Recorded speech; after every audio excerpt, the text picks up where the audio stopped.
A'udzubillahi minasyaitonirrajim. Bismillahirrahmanirrahim. Assalamualaikum warahmatullahi wabarakatuh. Hamdan naimin, hamdan syakirin. Asyhadu an la ilaha illallah wa asyhadu anna Muhammadan abduhu wa rasuluh. Allahumma sholli wa sallim wa barik ala sayyidina Muhammad wa ala ali sayyidina Muhammad. Rabbi israh li sadri wa yassir li amri wahlul 'uqdatam min lisani yafqahu qawli. Shadaqallahul azim. Alhamdulillah, pagi hari ini kita masih diberikan kesempatan untuk bertemu di dalam keadaan, situasi dan kondisi yang semoga kita semuanya diberikan kesehatan, diberikan ilmu yang barokah, serta diberikan segala kemudahan-kemudahan dalam kehidupan. Di dalam makalah-makalah yang kemarin saya sampaikan, semoga dijadikan ilmu, dijadikan pengetahuan, dijadikan pegangan hidup, dan semoga bisa diamalkan. Saudara-saudariku dimanapun kita berada,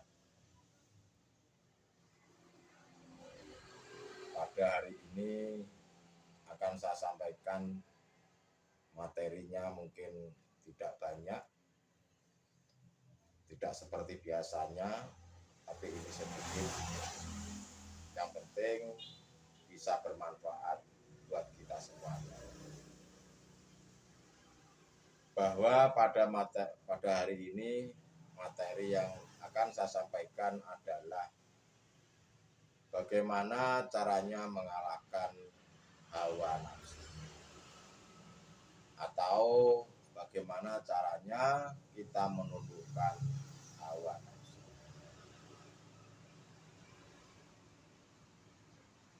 Bahwa nafsu yang kami maksud di sini adalah keakuan hamba yang masih bercokol di dalam hati masing-masing, yang masih mengikat atau mengakar di dalam hati masing-masing,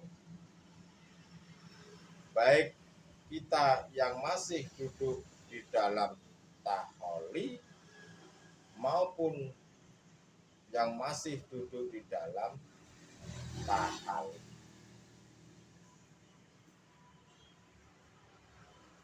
Berdasarkan firman Allah Subhanahu wa ta'ala dan Nabi besar kita Muhammad Rasulullah Shallallahu alaihi wasallam yang mengatakan bahwasanya innahu lakum aduwwum mubin wala tattabi'u khutuwatu syaiton innahu lakum aduwwum mubin. Janganlah engkau ikuti langkah-langkahnya hawa nafsu, langkah-langkahnya setan, atau langkah-langkahnya iblis dalam segala hal apapun, karena sesungguhnya nafsu atau iblis itu musuhmu yang sangat nyata.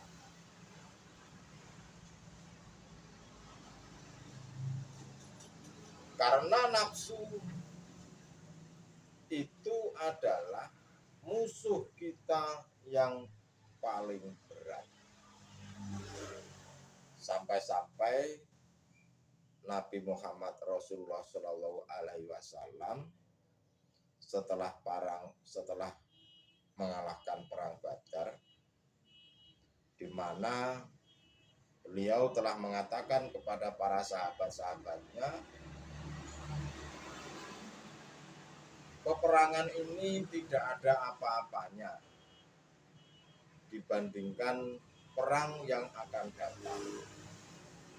Lalu sahabatnya berkata, wahai Rasulullah, perang apa lagi?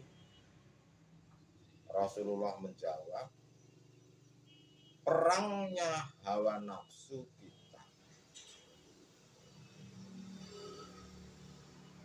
Bahwasanya hawa nafsu itu letaknya adalah di dalam diri kita ini.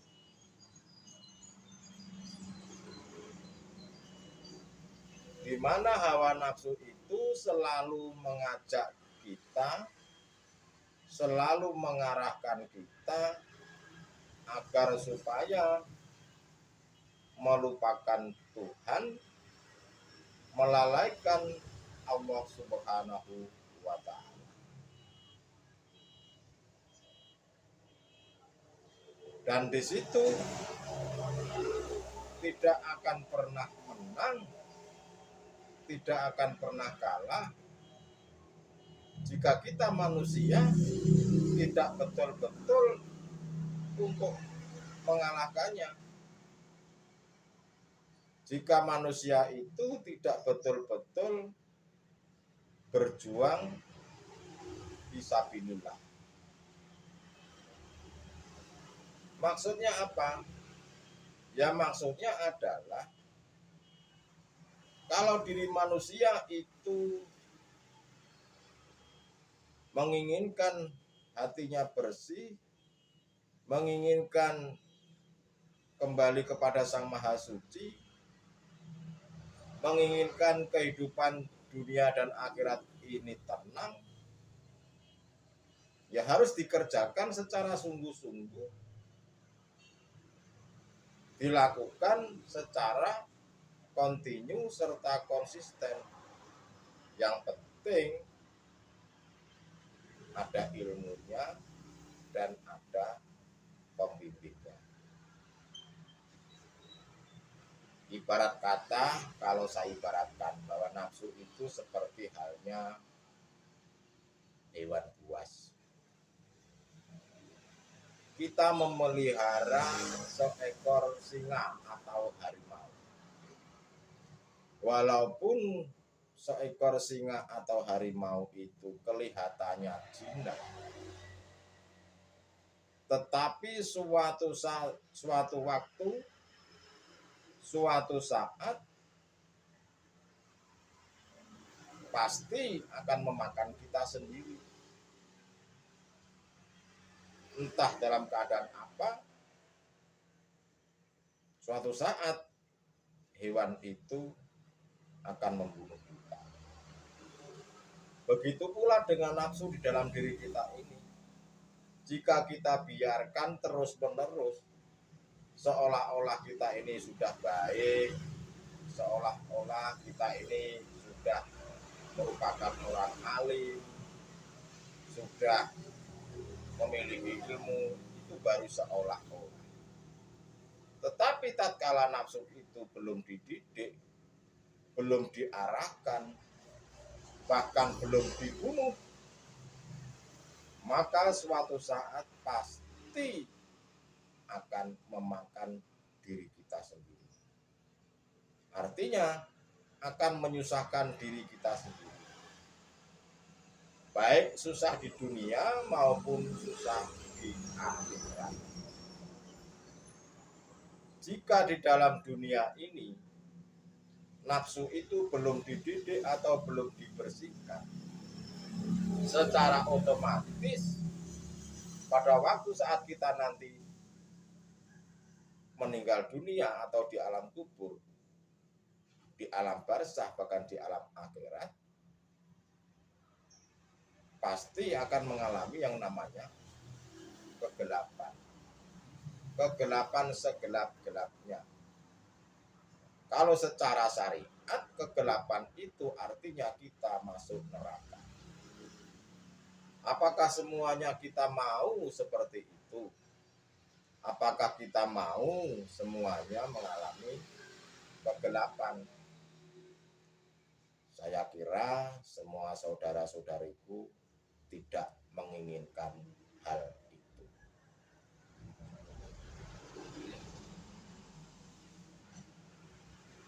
Bahwasanya nafsu itu didatangkan oleh Allah sebetulnya sebagai ujian terhadap kita diri manusia. Yang mana ujian itu sudah pernah diberikan oleh Nabi Adam alaihissalam pada waktu di surga. Wahai Adam, janganlah engkau dekati pohon itu. Jika engkau dekati, maka pasti engkau akan menginginkan dan memakannya. Akhirnya iblis diperintahkan oleh Allah untuk mengujinya. Kalau di dalam pandangan hal seperti ini, iblis pun tidak salah. Karena memang diperintahkan oleh Allah untuk menguji Nabi Adam alaihissalam.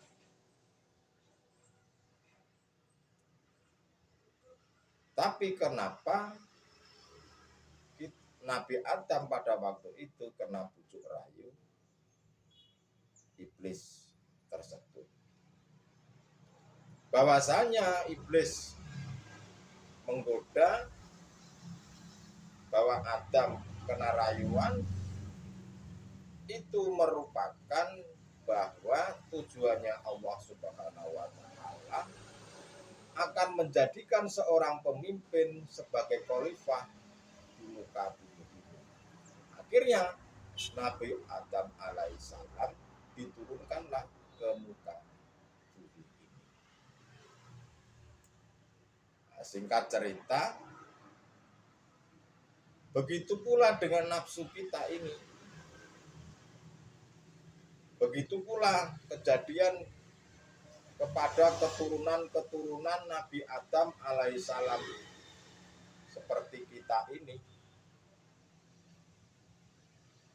Kita juga didatangkan nafsu itu, kita juga didatangkan ujian-ujian itu setelah kita mengalami akil balik.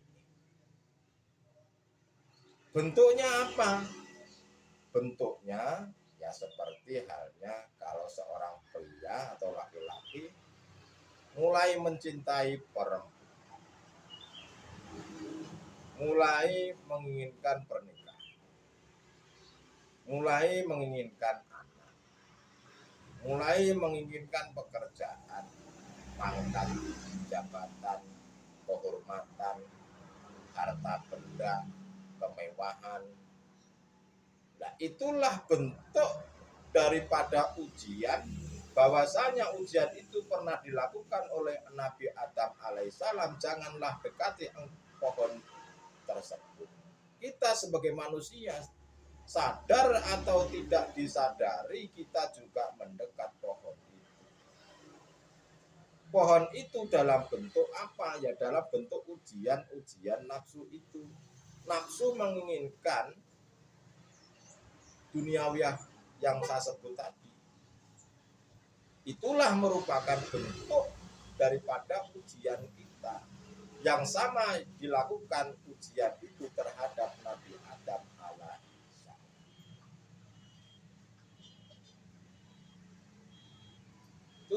Tujuannya apa? Ya tujuannya hanya untuk menguji kesetiaan kita ini pada waktu ruh kita ini belum ditiupkan ke jasad kita. Alas birobikum qalu bala sahibna. Apakah engkau masih mencintaiku? Apakah engkau masih menghamba terhadapku? Apakah engkau masih selalu bercinta terhadapku? Maka manusia inilah diuji di dunia ini. Apakah kesetiaan itu masih seperti yang dulu sebelum ruh ini ditiupkan ke jasad? Seperti halnya kita manusia kalau sedang berpacaran. Jika kita memilih seorang perempuan atau seorang laki-laki, biasanya kita juga menguji dalam bentuk kesetiaan, menguji dalam bentuk akhlaknya. Apakah orang ini baik atau tidak? Apakah orang ini pantas dijadikan istri atau suami atau tidak? Ya, seperti itulah Allah menguji terhadap kita. Tapi pada kenyataannya banyak manusia ini tidak paham dengan ujiannya. Bahkan rela melakukan segala sesuatu, menghalalkan segala cara untuk mendapatkan duniawiah.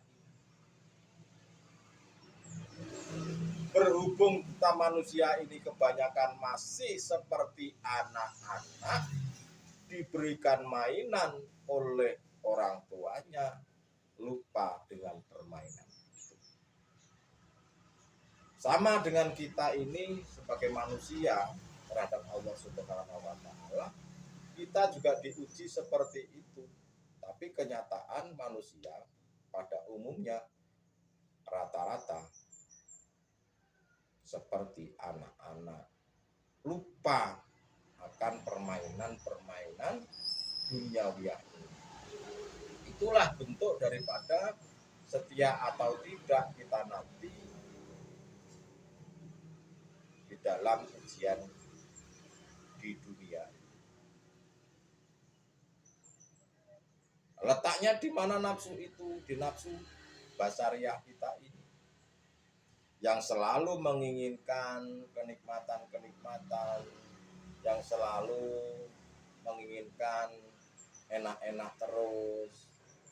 Tatkala diberikan ujian yang tidak enak sedikit sudah mengeluh, sudah merasa sakit, merasa dirinya paling sengsara, merasa dirinya itu paling sial, dan lain-lain sebagainya.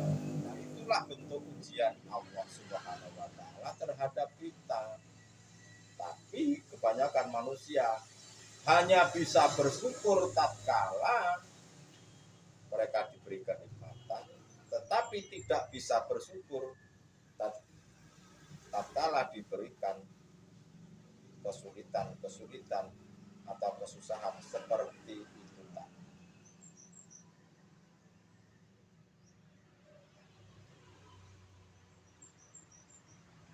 Bagi siapa manusia yang tidak mengindahkan, maka pasti akan sengsara di dunia dan akhirat. Kita koreksi diri sendiri, kita lihat diri kita sendiri ini seperti apa. Jikalau saat di dunia ini hati kita, jiwa kita ini masih mengeluh, ngedumel, tidak nyaman, sakit hati. Jika tatkala hati kita masih seperti itu, sesungguhnya kita ini sudah di neraka.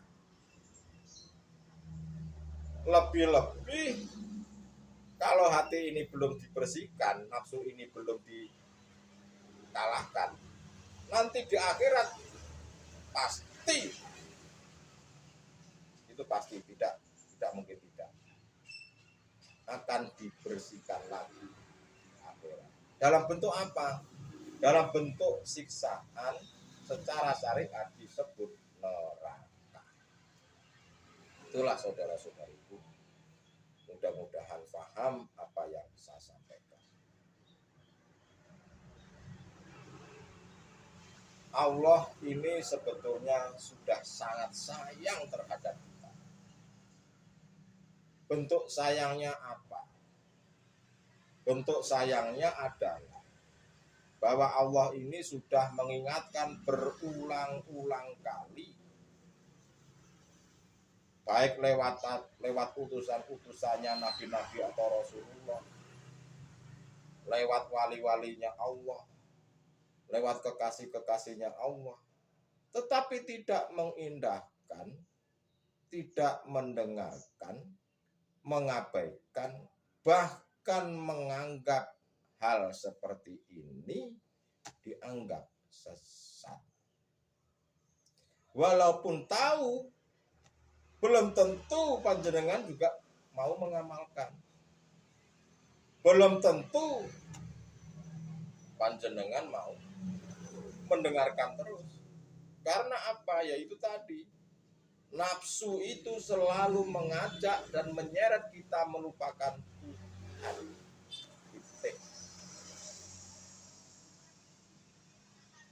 Jika di dalam hati kita ini sudah ditanam kita tidak percaya,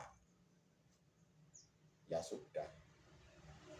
Resiko ditanggung masing-masing. Baik di dunia maupun akhirat. Bahwasanya hal-hal seperti ini merupakan peringatan-peringatan dari Allah. Tetapi kebanyakan saudara-saudari kita yang disenangi hanya jasmani dan mengabaikan tentang pelajaran dinul haq atau tentang kerohanian.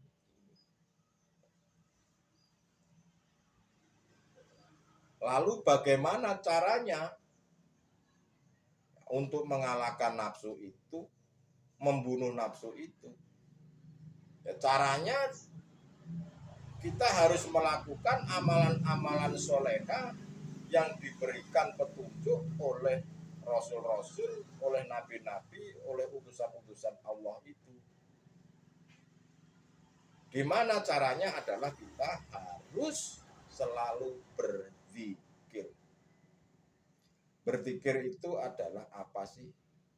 Berzikir itu adalah selalu mengingat Allah.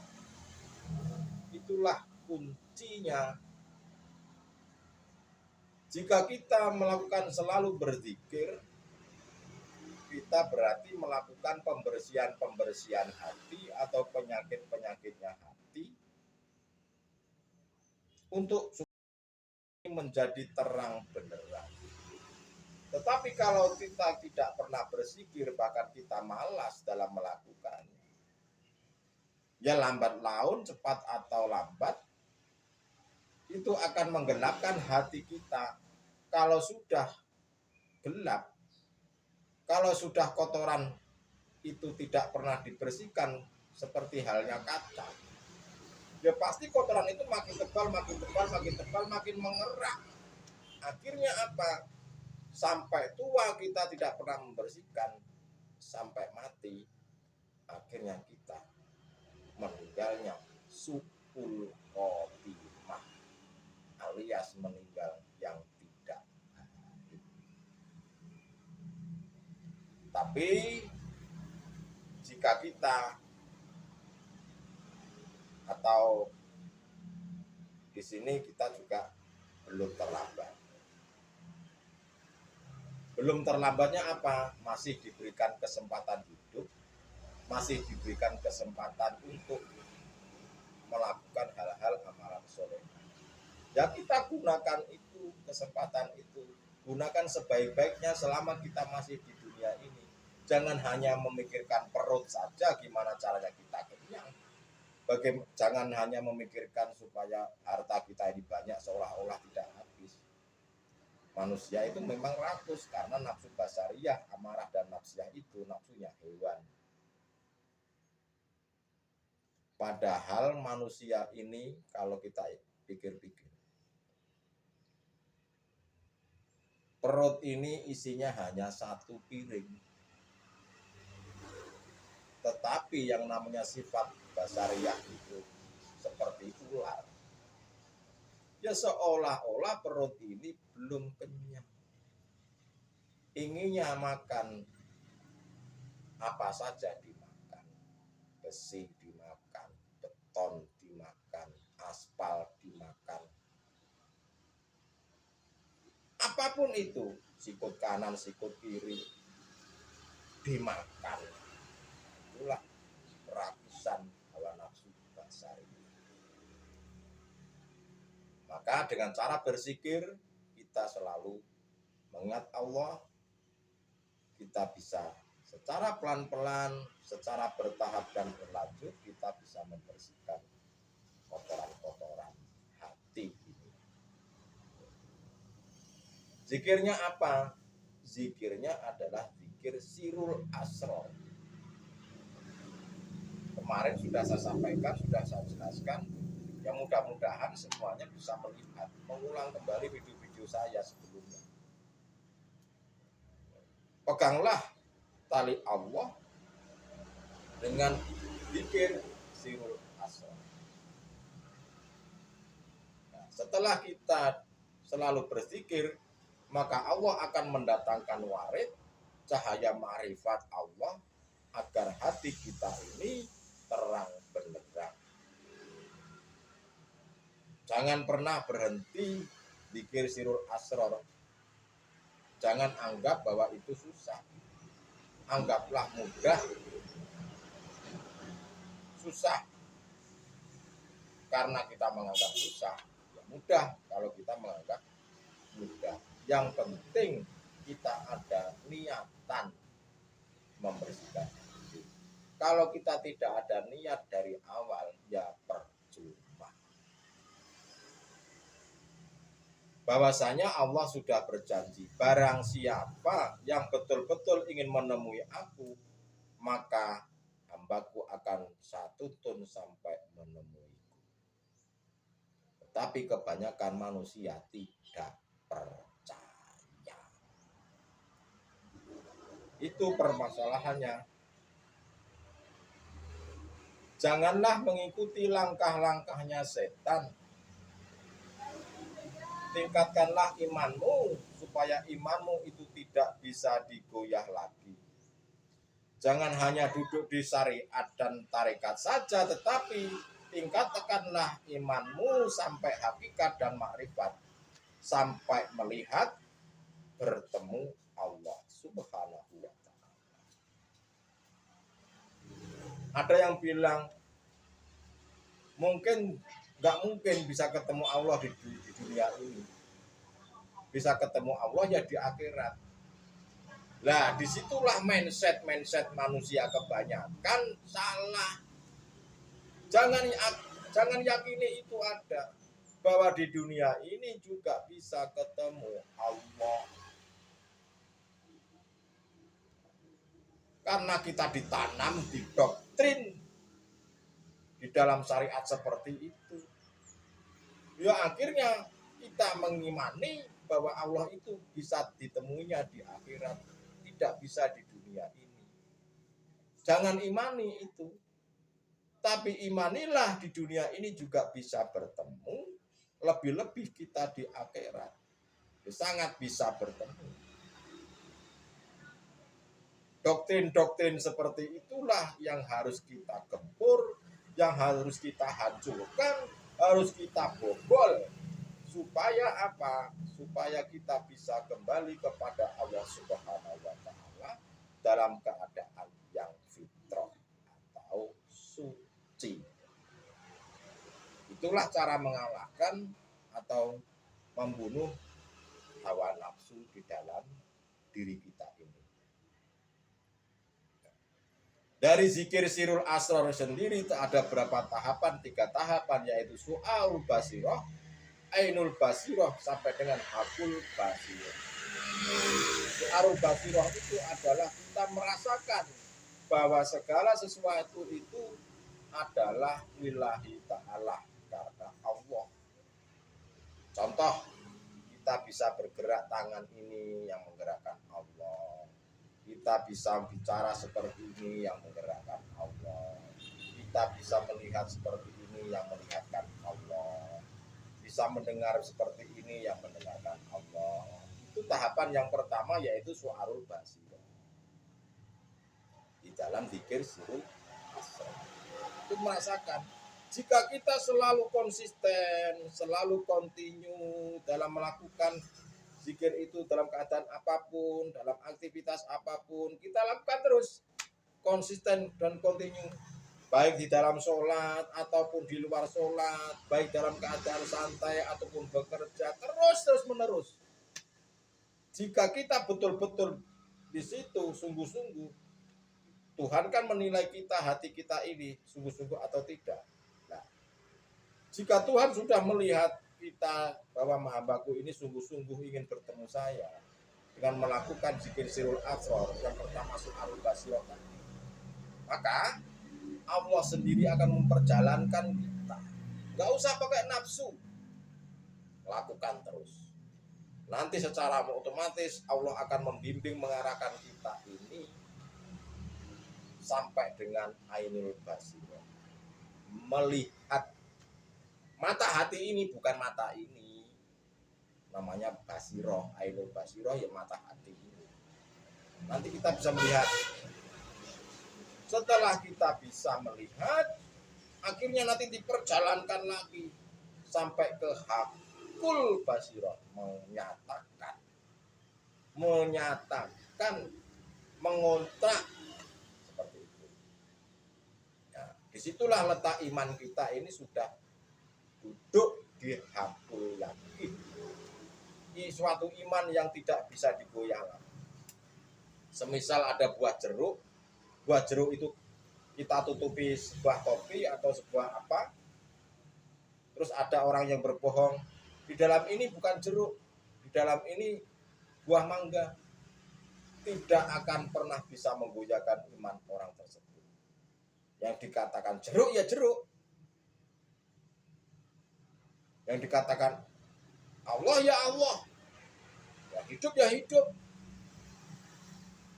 Walaupun kita dalam keadaan apapun, kita dalam keadaan sholat, ramai seperti ramainya apapun, mau berisik model apapun, di dalam sholat itu pun tidak bisa menggoyahkan, tidak akan mempengaruhi, apalagi mengingat duniawiyah ini, tidak mungkin, karena sudah hakul basirah, hakul yakin bahwa sesungguhnya yang berperan, yang berafal, yang melihat semuanya hanya Allah Subhanahu wa Ta'ala.